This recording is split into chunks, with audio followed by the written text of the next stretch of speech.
দাবিটা এসছে জামাত ইসলামের রাজনীতি নিষিদ্ধ করার। একটা জিনিস বুঝতে হবে, Jamaat was not a mere collaborator.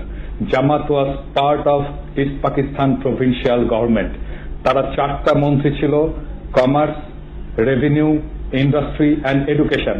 4টা মন্ত্রী নিয়ে ইস্ট পাকিস্তান প্রভিন্সিয়াল গভর্নমেন্ট যারা গণহত্যা চালিয়েছে, যারা সেই আর্মিকে, পাকিস্তান বর্বর আর্মিকে নেতৃত্ব দিয়েছে, সেই সরকারের পার্ট ছিল জামাত ইসলাম।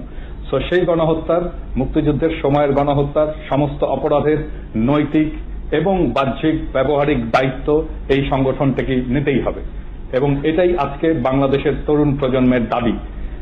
শুধুমাত্র রাজাকারি করা, শুধুমাত্র আল বদর আল শামস বাহিনী গঠন করাই নয়, এই পাকিস্তানি বাহিনীর সমস্ত অন্যায়, সমস্ত অনাচার, সমস্ত বর্বরতা, সমস্ত গণহত্যার সমান পরিমাণে দায়ভার এই রাজনৈতিক দলটির আছে এবং তাদেরকে সেটা নিতে হবে।